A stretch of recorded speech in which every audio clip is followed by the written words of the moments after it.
हमारी शेरनी बहन श्रीमती प्रियंका गांधी चट्टान की तरह खड़ी थी। उनसे अनुरोध है कि अपने इन कार्यकर्ताओं को अपना संदेश दें। श्रीमती प्रियंका गांधी जी। नमस्कार। श्री भूपेंद्र हुड्डा जी, श्री उदयभान जी, श्री दीपेंद्र हुड्डा जी, श्री दिव्यांशु बुद्धिराजा जी, सरदार त्रिलोचन सिंह जी, श्री अशोक अरोड़ा जी, श्री बलबीर सिंह वाल्मीकि जी, श्री शमशेर सिंह गोगी जी, श्री धर्मपाल गोंडर जी, श्री वीरेंद्र शाह जी, श्री सचिन कुंडू जी, श्री वीरेंद्र राठौर जी, कंवर सिंह चोकर जी, मंच पर विराजमान सभी नेतागण, सभी कांग्रेस के पदाधिकारी गण, मेरे कांग्रेस के कार्यकर्ता साथियों, भाइयों और बहनों, आप सबका इस सभा में बहुत बहुत स्वागत। खास तौर से मेरे पंजाबी भाई बहनों का भी बहुत बहुत स्वागत। मैं तो आधी पंजाबनी हूं, इसीलिए लड़ती हूं। इसीलिए आपने कहा कि ईडी के समय में लड़ी, क्योंकि मुझ में वो पंजाब का भी वो जज्बा है और आप सबका भी जज्बा है। देखिए, ये महाभारत की धरती है। यहाँ से हमें भगवत गीता की सीख मिली। अन्याय के खिलाफ न्याय के लिए लड़ने की सीख मिली। अधर्म के खिलाफ धर्म की लड़ाई लड़ने की सीख मिली। यहाँ चाहे खेल का मैदान हो, चाहे जंग का मैदान हो, चाहे खेत खलिहान हो, हर जगह हरियाणा के लोग खून पसीना बहाकर मेहनत करते हैं और न्याय के लिए लड़ते हैं, धर्म के लिए लड़ते हैं, देश के लिए लड़ते हैं। मुझे गर्व है कि मैं आज इस धरती पे खड़ी हूं और मुझे गर्व है कि आप सब आज यहाँ इतनी बड़ी तादाद में मेरी बातों को सुनने के लिए आए हैं। आपकी मैं बहुत बहुत आभारी हूं।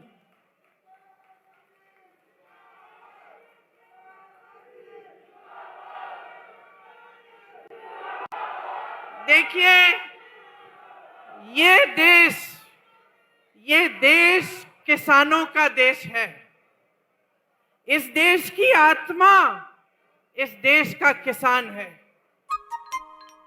आजादी की लड़ाई से, बल्कि उससे पहले से, आजादी की लड़ाई से भी सैकड़ों वर्ष पहले से इस देश का किसान इस देश के लिए, आजादी के लिए लड़ा है, अपना खून दिया है, अपना पसीना दिया है। इस देश को अगर कोई समझना चाहता है तो इस देश के किसान को समझे।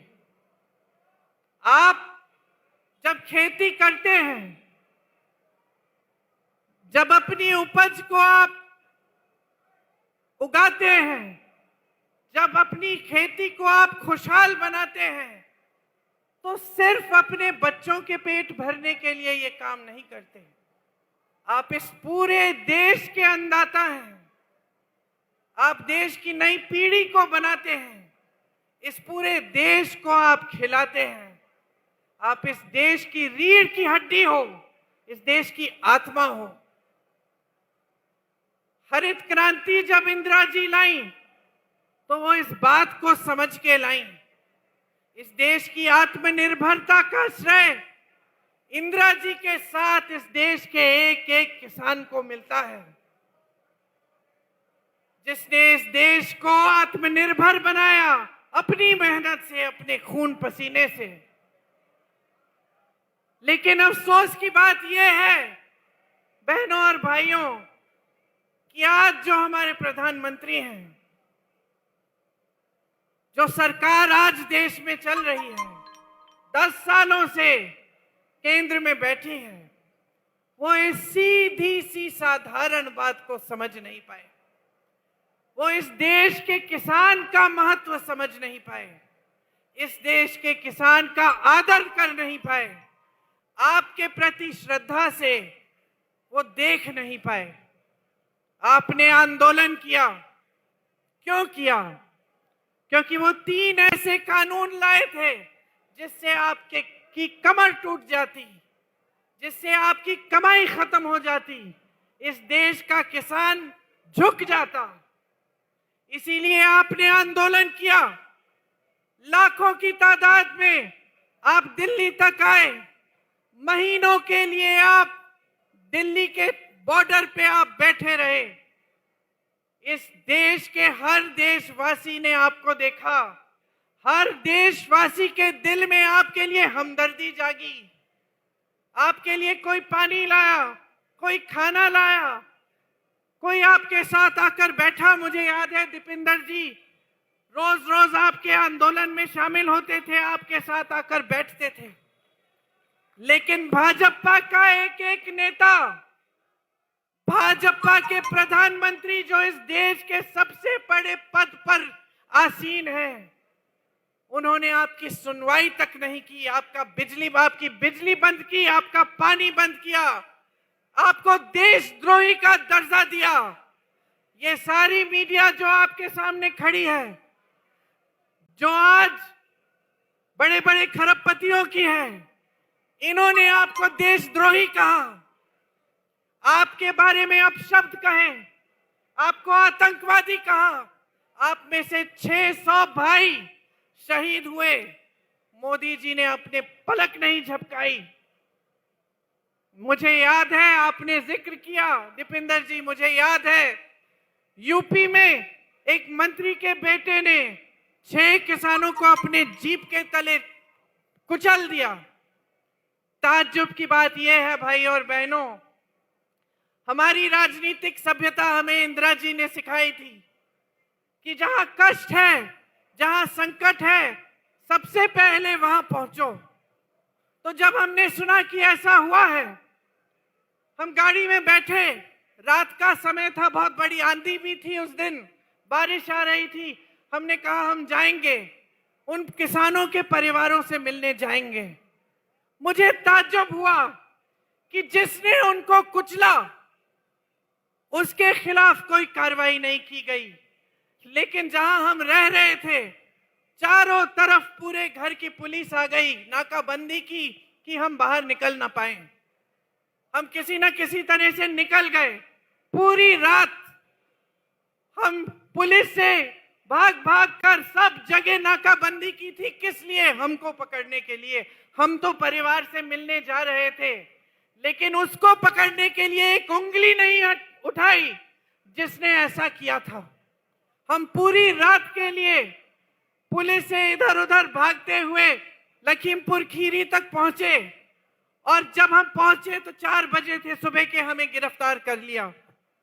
दीपेंद्र जी ने आपको बताया कि किस तरह से पुलिस ने हमको घेरा और हमें रोकने की कोशिश की। लेकिन ताज्जुब तो इस बात का था कि हमें रोकने की कोशिश हो रही थी, उनको रोकने की कोई कोशिश नहीं थी। तो ये सरकार की मंशा आपको बताता है। इससे पता चलता है कि इनकी मानसिकता क्या है। जब हम पहुंचे 3-4 दिन बाद उन किसानों के परिवारों से मिलने के लिए, तो उनका दुख, उनका दर्द हमें समझ में आया। वो आंदोलन कर रहे थे, शांति से कर रहे थे, जिस तरह से आपने यहां दिल्ली में किया। उनको बेरहमी से कुचला गया। उनके परिवार के सदस्य रो रहे थे, दुखी थे, न्याय चाह रहे थे, कह रहे थे कि हमें यकीन नहीं होता, हम सिर्फ न्याय चाहते हैं दीदी, हमें न्याय नहीं मिल रहा है, कोई हमारे दर्द को समझ ही नहीं रहा है। लेकिन अगर एक बात स्पष्ट हुई है इन 10 सालों में, तो ये बात स्पष्ट हुई है कि मोदी जी इस देश के किसान, इस देश के गरीब, इस देश के मिडिल क्लास, इस देश की गरीब महिलाओं, इस देश के नौजवानों का दर्द नहीं समझते। वो कट चुके हैं आपसे।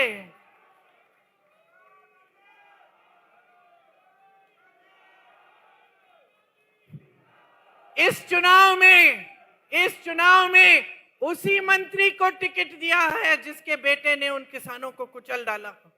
वो आज चुनाव लड़ रहा है। ये परिस्थितियां हो गई हैं हमारे देश की। आज परिस्थितियां ये हैं कि जितनी भी इनकी नीतियां बनती हैं बड़े बड़े खरबपतियों के लिए बनती हैं। अगर दर्द किसी का समझ रहे हैं तो अपने खरबपति दोस्तों का दर्द समझ रहे हैं, जिनके पास पहले से हजारों लाखों करोड़ रुपए हैं। लेकिन मोदी जी हमारे सरकारी बैंकों से उनको 16 लाख करोड़ रुपए कर्ज माफ करते हैं। आज देश का किसान कर्ज क्यों लेता है भाइयों और बहनों? अपने बिजनेस को बढ़ाने के लिए कर्ज नहीं लेता कि उसके पास लाखों हजारों रुपए पहले से है, चलो और थोड़े से बना दिए। आज देश का किसान कर्ज लेता है अगर उसकी बेटी की शादी होती है। किसान कर्ज तब लेता है जब खेतों पे नुकसान हो गया, भुगतान नहीं मिल रहा, फिर से उपज उगानी है, अपने बच्चों के पेट में खाना डालना है। किसान तब कर्ज लेता है जब अपने नौजवान बच्चों को शिक्षित करना है, ट्यूशन की फीस भरनी है और पैसे नहीं है क्योंकि कमाई नहीं है। और इन लोगों के पास इस देश के किसान के लिए 1 रुपया नहीं है। जब हम कर्ज माफी की बात करते हैं, कहते हैं अर्थव्यवस्था में पैसे नहीं है, तो ये 16 लाख करोड़ रुपए इन्होंने बड़े खरबपतियों के कैसे माफ किए? अगर आपके लिए 1 रुपया नहीं है।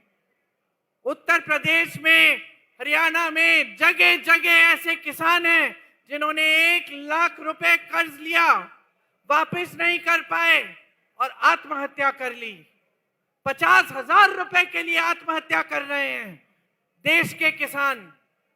और मोदी जी के पास ना उनके लिए समय है, ना उनके लिए 1 पैसा उनके कर्ज को माफ करें। कि किसान खेती के हर सामान पर जीएसटी डाल रखा है, हर सामान को महंगा कर रखा है। न्यूनतम समर्थन मूल्य, इसकी बात होती है सिर्फ, आपको कभी नहीं मिलती। आपके सामने आते हैं, बड़ी बड़ी चर्चाएं करते हैं, लेकिन आज तक आपको न्यूनतम समर्थन मूल्य नहीं मिलता। आप कर्ज उठाते हैं, कर्ज माफ नहीं होता। आपको खाद नहीं मिलती, सरकारी वितरण केंद्र तमाम बंद पड़े हैं देश भर में। आपको प्राइवेट में लंबी लंबी कतारों में खड़ा होना पड़ता है, फिर भी नहीं मिलता। तो परिस्थितियां क्या है? आप खेती से कमा ही नहीं पा रहे हैं। आपको अगले दिन के लिए क्या इंतजाम करना है, कैसे करना है, यही पता नहीं है।